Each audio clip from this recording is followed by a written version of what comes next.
Hello, in this video I'm going to show how to export out our high version of our model here, and we're going to apply it in Substance Painter. So I've done this, and I want to make sure that I have a smooth model, or I want the details I want for every piece of my subtools, because we're going to apply this to everything. I am going to subdivide my teeth once then, because I'm seeing the polygons on them. So I'm going to go to geometry, divide it once. So now they look kind of smooth. And then I'm going to go up to here, and I'm going to go up to export it out. You're just under tools, go to export. And I'm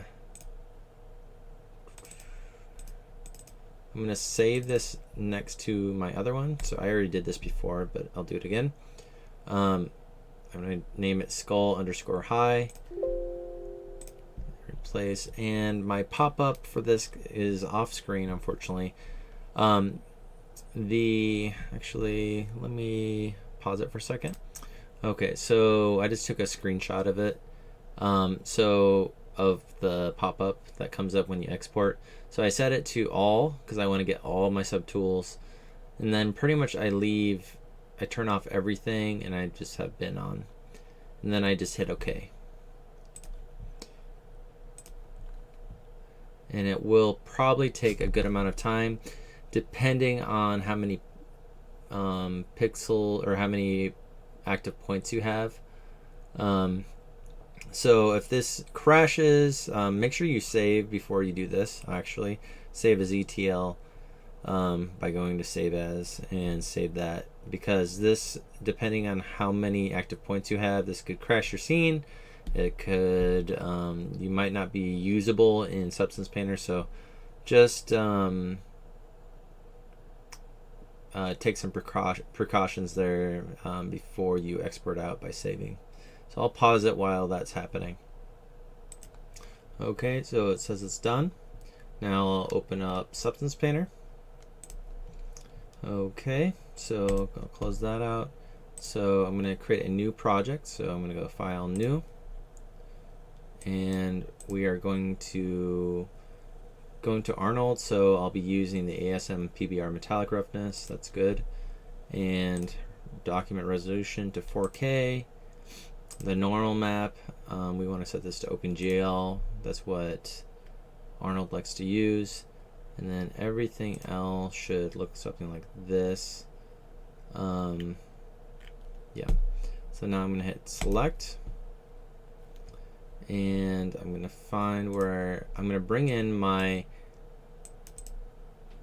model that I exported from Maya. So not my dense one, so not skull high, but the original skull. So I hit open and hit OK. Okay, and it should look something like this. If it's looking like you're seeing polygons, that means you forgot to smooth the normals. Like if you're seeing like the edges and the faces, make sure that you go back and redo this part, and make sure that you smooth the normals. So the next thing I like to do is just do some cleanup by just naming these teeth, and I'll name the skull. And let's bring in our high detail onto our model. So to do that, we go to mode and bake mesh maps, and I'll click on height because that does have height detail, and I want that to be our high dense sculpted detail to be included into the height. And so it's gonna take our work and then apply it to the mesh maps.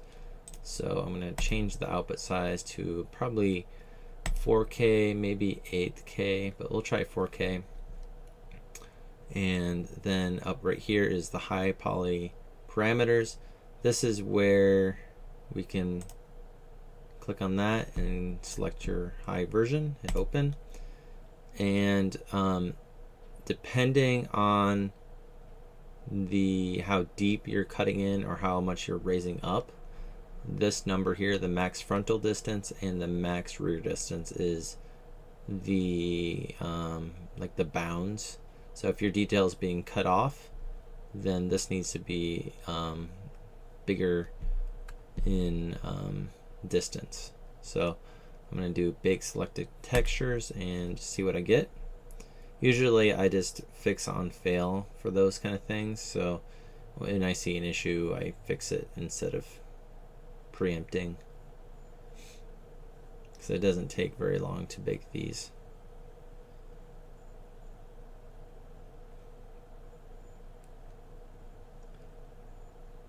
Okay, you're seeing the detail for most of these, like there's the ambient occlusion.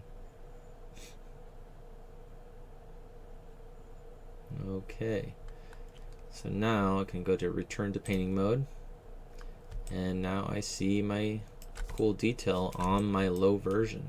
So this is not actually happening in the model, so it's all like an illusion, which is pretty sweet.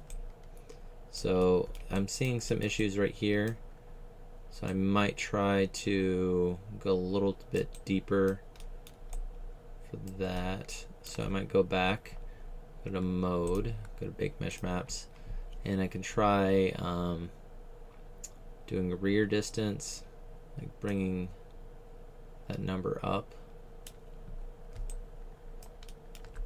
maybe that up a little bit.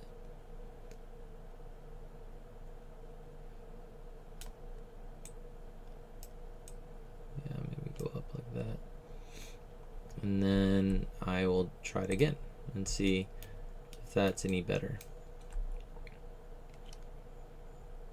But I can only do so much before it's not really helping too much.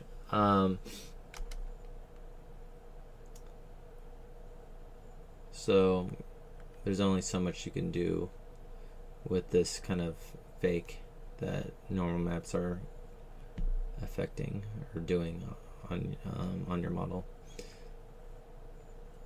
So the majority of this kind of stuff you want to keep with really fine details and do a lot of your sculptural detail in the actual model, or using displacement or height to get that effect.